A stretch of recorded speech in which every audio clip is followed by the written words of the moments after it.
Hello મારા વાલા વિદ્યાર્થી મિત્રો, મારું નામ છે નિતેશ જોગલ અને તમારું સ્વાગત છે એનજે ક્લાસીસ ગુજરાતીમાં.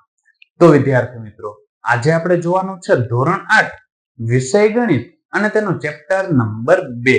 અને ચેપ્ટર નંબર 2 ની અંદર જે સ્વાધ્યાય 2.1 છે કે જેની રકમ મને એવી આપેલી છે કે નીચેના સમીકરણોનો ઉકેલ મેળવો અને ત્યારબાદ તેનો જવાબ ચકાસો. તેનું સોલ્યુશન આજના વિડીયોની અંદર આપણે જોવાનું છે. અને આજ સ્વાધ્યાયના જે 1 થી કરીને 7 દાખલા છે એ ઓલરેડી આપણે જોઈ ગયા છીએ. જો તમે ન જોયા હોય તો ચેનલ પર જઈ ત્યારબાદ તેના પ્લેલિસ્ટની અંદર જશો એટલે તેના પ્લેલિસ્ટની અંદર ધોરણ 8 અને તેનો પ્રકરણ નંબર 2 નામનો પ્લેલિસ્ટ તમને ત્યાં જોવા મળી જશે. અને એ પ્લેલિસ્ટની અંદર આ ચેપ્ટરના દરેક વિડીયો ક્રમ બાય ક્રમ તમને ત્યાં જોવા મળી જશે. તો આ વિડીયો જોયા પછી એને પણ જરૂરથી ચેક કરી લેશો. તો અત્યારે આપણે જોવાનું છે તેનો દાખલા નંબર 8. હવે જો દાખલા નંબર 8 ની અંદર કંઈક આ પ્રકારનું સમીકરણ આપેલું છે અને આનો મારે ઉકેલ મેળવવાનો છે. તો સૌપ્રથમ આપણે શું કરવાનું તો કે સૌપ્રથમ તમારે એટલું વિચારવાનું છે કે ચલવાળા પદ ક્યાં ક્યાં છે. તો જો એક આ અને એક આ કે જેમાં x ચલ તમને આપેલો છે એટલે આ બે કેવા છે ચલવાળા પદ છે. તમારે શું કરવાનું બરાબરની કોઈ પણ એક બાજુ ચલવાળા પદને ભેગા કરવાના. એટલે જો આ બાજુ એક ચલવાળું પદ હતું આ પદને હું બરાબરની આ બાજુ લઈ જઈશ એટલે આ ચલવાળું પદ ત્યાં વયું ગયું અને અચળ પદને કોઈ બીજી બાજુ ભેગા કરવાના. એટલે આ એક છે ઈ આ બાજુ અચળ છે તો આ બાજુ લઈ આવીશ એટલે ઈ આ બાજુ ભેગા થઈ જશે. તો એ કરવા માટે કેવી રીતનું થશે તો કે જો પેલા તો સાદું રૂપ આપું તો અહીંયા આપેલા છે 2x એના છેદમાં 3. આ જે 7x ના છેદમાં 15 છે બરાબર ને આ બાજુ આવશે તો કેવા થશે માઈનસ. અને પદ શું છે તો કે 7x અને એના છેદમાં 15 બરાબર અહીંયા કેટલા હતા 3. આ એક આ બાજુ આવશે તો કેવા થશે માઈનસ કેમ કે આ બાજુ કેવા હતા પ્લસ. હવે અહીંયા ઘણા વિદ્યાર્થીઓને પ્રશ્ન આવે કે સાહેબ આવા અપૂર્ણાંક પ્રકારની જ્યારે બાદબાકી આવે ને ત્યારે અમને નથી આવડતી. તો એના માટે શું કરવાનું કે જો આવું જ્યારે અપૂર્ણાંક આવે ત્યારે હંમેશા ચોકડી ગુણાકાર યાદ કરવાનો. એટલે ટૂંકમાં ચોકડી ગુણાકાર કેવી રીતનો કહેવા માંગુ છું ધ્યાન આપજો. આ 15 નો ગુણાકાર આની સાથે થશે ને 3 નો ગુણાકાર આની સાથે થશે અને છેદમાં ઈ બંને પદનો ગુણાકાર થશે. કેવી રીતનો કરવાનો તો કે જો પેલા 15 નો ગુણાકાર 2 સાથે કરું તો 15 દુ કેટલા થશે 30 અને ગુણ્યા છે x. અહીંયા જે નિશાની હોય એ મૂકવાની માઈનસ હતી એટલે માઈનસ. પછી 3 નો ગુણાકાર 7 સાથે કરવાનો તો 7 તેરી કેટલા થશે 21. ચલ તરીકે શું છે x છેદમાં આ જે બે પદ હતા ને આપસમાં ગુણાકાર કરવાનો એટલે 15 તેરી કેટલા થઈ જાય 45 એટલે અહીંયા આવી ગયા 45 બરાબર 3 માંથી 1 જાય તો કેટલા વધશે 2. હવે જો આનું આપણે આગળ સાદું રૂપ આપીએ તો શું થશે તો કે સૌપ્રથમ 30 વખત x હતા એમાંથી 21 વખત x જાય તો આપણી પાસે કેટલા વધશે તો કે 9 વખત x વધશે અને છેદમાં કેટલા છે 45 અને બરાબર કેટલા આપેલા છે 2. હવે જોઈએ તો 45 આ બાજુ ભાગાકારમાં છે આ બાજુ જશે તો ગુણાકારમાં એટલે આપણે શું જોવા મળશે તો કે 9x બરાબર 2 અને ગુણ્યા કેટલા થશે 45. હવે જો સાદું રૂપ આપીએ તો 9x બરાબર 45 દુ કેટલા થઈ જાય 90. હવે જોઈએ તો આ 9 ગુણાકારમાં છે આ બાજુ આવશે તો ભાગાકારમાં એટલે x બરાબર મને કેટલા જોવા મળે તો કે 90/9.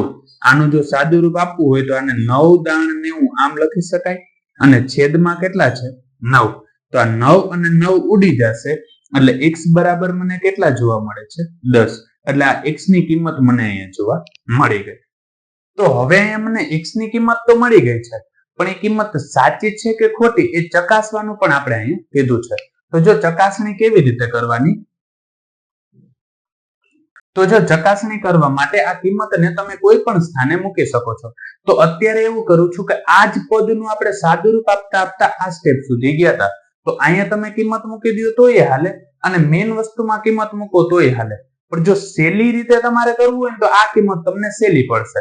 એટલે હું અત્યારે આ સ્થાન ઉપર કિંમત મૂકી દઉં છું અને આમાં મૂકવી હોય તોય કઈ વાંધો નથી કે મેઇન સમીકરણની અંદર કિંમત મૂકીને ઉકેલ આવે છે કે નથી આવતો. તો જો આપણે સાદું રૂપ આપીએ તો આની અંદર જો કિંમત મૂકું તો 9 x ની જગ્યાએ કિંમત કેટલી આપેલી છે 10 અને બરાબર શું આપેલા છે 90. અહીં 9 દાણ કેટલા થાય 90 બરાબર શું જોવા મળે 90. એટલે ડાબા બરાબર મને શું જોવા મળે છે જબા. એટલે જે આપણે કિંમત મેળવેલી છે એ સાચી કિંમત છે એ અહીંયા ખબર પડી જાય છે. અને એની વસ્તુ જો તમે અહીંયા મૂકીને કરો ને તો એ તમને જવાબ તો મળવાનો જ છે, પણ એમાં થોડુંક સાદું રૂપ લાંબુ થાય છે, એટલા માટે મેં આની અંદર જ કિંમત મૂકીને તમને કરાવેલું છે. છતાંય જો આમાં કોઈ પણ જગ્યાએ પ્રશ્ન રહી જતો હોય અથવા તો તમને એમ થાય કે સાહેબ આમાં જ કિંમત મૂકીને સમજાવો તો મને કમેન્ટ કરીને કહી દેજો, તો એનો પણ વિડીયો હું તમારા માટે લેતો આવીશ. તો ત્યારબાદ હવે આપણે જોઈએ તેનો દાખલા નંબર 9 કે જેની અંદર કંઈક આ પ્રકારનું સમીકરણ આપેલું છે. અને હવે આમાં જો મારે ઉકેલ એનો મેળવવો હોય તો શું કરવાનું, તો કે સૌ પ્રથમ તો તમારે જોવાનું છે કે ચલવાળા કેટલા પદ છે. તો જો અહીંયા 2y છે અને અહીંયા y છે, આ બે ચલવાળા પદ છે. તો મેં તમને પેલું સ્ટેપ શું કીધું હતું કે ચલવાળા પદને બરાબરની એક બાજુ ભેગા કરવાના. તો આ ચલવાળું પદ છે એને હું બરાબરની આ બાજુ લઈ જાઉં છું અને અચળ પદને બીજી બાજુ, એટલે અચળ પદને બરાબરની આ બાજુ લેતો આવું છું. એટલે શું થશે તો કે અહીંયા ઓલરેડી 2y હતા, આ માઇનસ y છે, આ બાજુ જશે તો શું થશે પ્લસ y બરાબર. અહીંયા શું હતું તો કે 26/3 અને આ 5/3, આ બાજુ પ્લસ છે બરાબર ને આ બાજુ તો આવશે તો કેવા થઈ જશે -5/3. હવે જો આગળ સાદું રૂપ આપીએ તો શું થશે તો કે 2 વખત y હતા ને હજી એક વખત y તમે એની અંદર એડ કરો છો તો કેટલા થશે તો કે 3y થશે. એટલે અહીંયા થઈ ગયા 3y બરાબર. હવે જો આમાં જોવા જાવ તો અપૂર્ણાંક છે, પણ અપૂર્ણાંકમાં શું થાય છેદ સરખો જ છે. જ્યારે છેદ સરખો હોય ત્યારે શું કરવાનું તો કે છેદમાં જે પદ છે એને જ મૂકી દેવાનું, બાકી અંશમાં સરવાળો કે બાદબાકી જે થતી હોય કરી નાખવાનું. આપણે અહીં વચ્ચે માઇનસ ની હતી એટલે વચ્ચે માઇનસ ની નિશાની રાખશું, આગળ 26 ને અહીંયા કેટલા આપેલા છે 5. કદાચ જો અહીંયા અલગ અલગ કિંમત હોત કે અહીંયા 3 છે ને અહીંયા 2 છે તો આપણે ચોકડી ગુણાકાર કરવો પડે કે 3 નો ગુણાકાર અહીંયા કરવો પડે અને અહીંયા કદાચ ધારો કે 2 હોત તો એનો ગુણાકાર અહીંયા કરવો પડે. જો સરખું ના હોય તો કેવી રીતે, જે રીતે તમે આની અંદર કરેલો હતો તે જ પ્રકારે. તો અત્યારે તો છેદ સરખો હતો એટલે કંઈક આવી રીતે જોવા મળે છે. હવે જો આગળ સાદું રૂપ આપીએ તો શું થશે તો કે અહીંયા 3y તો હતા બરાબર, 26 માંથી 5 જાય એટલે કેટલા વધશે 21 અને એના છેદમાં કેટલા છે 3. હવે જો 21 ને તમારે લખવા હોય તો 7 તેરી 21 લખાય બરોબર. એટલે જો એમાં હું છેદ ઉડાડું છું કેવી રીતનું થશે તો કે 3y બરાબર 21 ને લખું 7 ગુણ્યા 3 અને છેદમાં કેટલા આવી જશે 3. આ 3 અને 3 ઉડી ગયા. એટલે કંઈક આપણે આ પ્રકારનું જોવા મળે કે 3y બરાબર અહીંયા 7 હતા એટલે ત્યાં મૂકી દઉં છું 7. હજી જોઈએ તો અહીંયા 3 ગુણાકારમાં છે, આ બચ જશે તો ભાગાકારમાં. એટલે y બરાબર મને કેટલા જોવા મળે 7/3. એટલે આ પ્રકારની કંઈક કિંમત જોવા મળે છે. તો આ પ્રકારની મને અહીંયા કિંમત જોવા મળે છે. તો હવે જો મારે ચકાસવું હોય કે જે કિંમત મેં શોધેલી છે એ સાચી કિંમત છે કે નથી તો શું કરવાનું, કાં તો એને આ કિંમતની અંદર અહીંયા મૂકી દો અથવા તો એનું જે સાદું રૂપ આપેલું બીજું સ્વરૂપ હોય એની અંદર તમે મૂકી શકો છો. તો આપણે શું કરવાનું તો કે આ રકમને આની અંદર કિંમત મૂકી દેશું, કેમ કે બાકીનામાં તો આપણે ઓલરેડી y ને એક બાજુ જ લઈ ગયા હતા. તો ડાબા બરાબર જબા કરવું હોય તો થોડુંક પ્રોબ્લેમ આવી શકે, અથવા તો તમે અહીંયા કિંમત મૂકી દેશો તો એ જવાબ તો સરખો જ આવશે, એનાથી કોઈ ફરક પડવાનો નથી. એટલે અત્યારે હું શું કરું છું, ચકાસણી કરવા માટે y ની કિંમતને આની અંદર મૂકી દઉં છું બરોબર. તો કિંમત કેવી રીતના મૂકવાની છે, તો હવે જો તમારા જવાબને તમારે ચકાસવો હોય કે તમારો જવાબ સાચો છે કે ખોટો, તો એના માટે શું કરવાનું કે આ જે કિંમત છે ને રકમની અંદર મૂકી દો, અથવા રકમની અંદર ના મૂકવી એનામાં કોઈ પણ જગ્યાએ જ્યાં સાદું રૂપ આપેલું છે ત્યાં મૂકી દો તો એ જવાબ તમારો સાચો જ આવશે. એની અંદરથી તમે ચકાસી તો શકો જ છો જો તમે આ બધા સ્ટેપ પ્રોપર કરેલા હોય તો. તો અત્યારે આપણે શું કરીએ છીએ, એની કિંમતને હું રકમની અંદર મૂકું છું એટલે શું થશે કે 2 y ની જગ્યાએ કેટલા મૂકવાના 7/3 પ્લસ કેટલા આપેલા છે 5/3 અને બરાબર શું થશે 26/3 માઇનસ y ની જગ્યાએ મૂકી દઈએ 7/3. સાદું રૂપ આપીએ તો આ બે નો ગુણાકાર થશે તો 7 દુ 14 એના છેદમાં 3 પ્લસ કેટલા છે કે 5/3 બરાબર. અહીંયા શું થશે કે છેદ સરખો છે એટલે છેદમાં તો 3 આવશે, અંશમાં શું થાય કે 26 - 7. આમાં છેદ સરખો છે એટલે છેદમાં આવશે 3, અંશમાં શું થશે કે 14 + 5, કેમ કે વચ્ચે શું છે સરવાળાની નિશાની. તો જો હવે આગળ સાદુરૂપ આપીએ તો 26 માંથી 7 જાય એટલે કેટલા વધશે 19 એના છેદમાં 3. અહીંયા જોઈએ તો 14 + 5 એટલે અહીંયા કેટલા થશે 19 ના છેદમાં 3 બરાબર અહીંયા શું મળે 19 ના છેદમાં 3. એટલે ડાબા બરાબર મને શું જવાબ જોવા મળે છે જબા. એટલે બે બાજુ તમને સરખો જવાબ જોવા મળ્યો એટલે એનો મતલબ એવો થયો કે આપણે જે શોધેલો છે એ જવાબ કેવો છે સાચો. આ આપણે જે ચકાસવાનું કીધું તો એ ચકાસણી પણ આપણે અહીંયા કરી લીધી છે.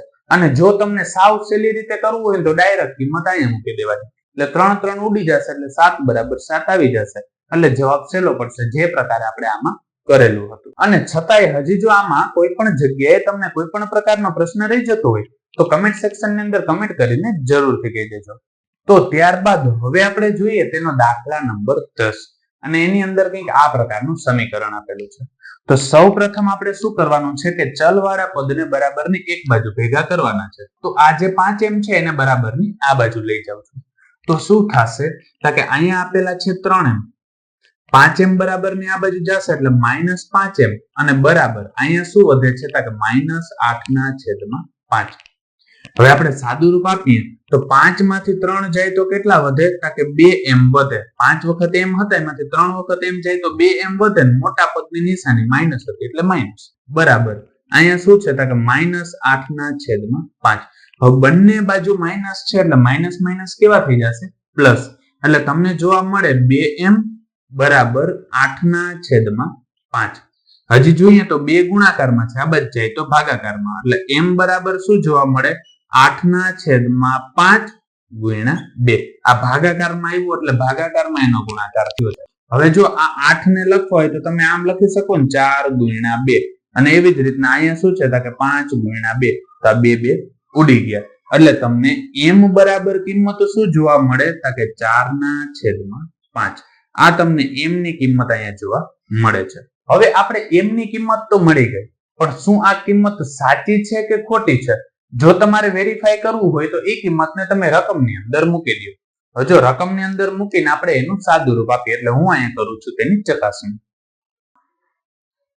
તો કેવી રીતના કરશું કે ચકાસણી કરવા માટે કિંમતને તમે આમાંથી કોઈ પણ જગ્યાએ મૂકી શકો છો પણ અત્યારે જે રકમ છે ને એની અંદર જ હું મેન કિંમત મૂકીને તમને સમજાવું છું કેમ કે રકમની અંદર જ જો કિંમત મૂકીને સાદુરૂપ આપો તો આમાં કોઈ પણ જગ્યાએ તમે ભૂલ કરેલી હોય તો એની તમને માહિતી મળી જાય એટલે તમને ચોક્કસ જવાબ મળી શકે છે.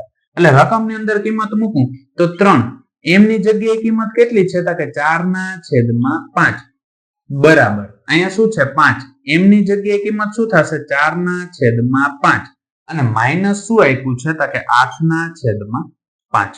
સાદુરૂપ આપીએ તો આ બે નો ગુણાકાર થશે 4 તેરી કેટલા થાય 12 અને એના છેદમાં 5 બરાબર અહીંયા 5 અને 5 શું થઈ જશે ઉડી જશે એટલે અહીંયા વધે 4 -8/5. હવે જો આનું આપણે આગળ સાદુરૂપ આપીએ તો અહીંયા તો 12/5 એમ નમ રહેશે અને અહીંયા જો બે ની બાદબાકી કરવી હોય ને તો શું થાય કે 5 નો ગુણાકાર અહીંયા કરવો પડે કેમ કે છેદ કેવા કરવા છે સરખા એટલે 5 નો ગુણાકાર અહીંયા કરું તો 5 ચોક કેટલા થશે 20 માઇનસ અહીંયા કેટલા છે 8 અને આખાના છેદમાં કેટલા આવી જશે 5.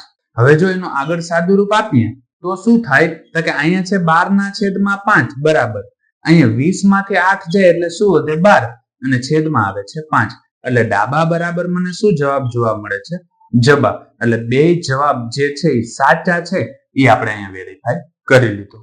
અને હજુ આમાં કોઈ પણ જગ્યાએ જો તમને કોઈ પણ પ્રકારનો પ્રશ્ન રહી જતો હોય તો કમેન્ટ સેક્શન ની અંદર કમેન્ટ કરીને જરૂરથી કહી દેજો. તો વિદ્યાર્થી મિત્રો આજ માટે બસ એટલું જ. જો તમને અમારો આ વિડીયો પસંદ આવ્યો હોય તો વિડીયોને લાઈક કરીને ચેનલને સબસ્ક્રાઇબ કરવાનું ન ભૂલતા કારણ કે જ્યારે તમે વિડીયોને લાઈક અને ચેનલને સબસ્ક્રાઇબ કરો છો ત્યારે અમને મોટિવેશન મળે છે અને આ જ પ્રકારના વિડીયો અમે તમારા માટે બનાવી શકીએ છીએ. ધન્યવાદ.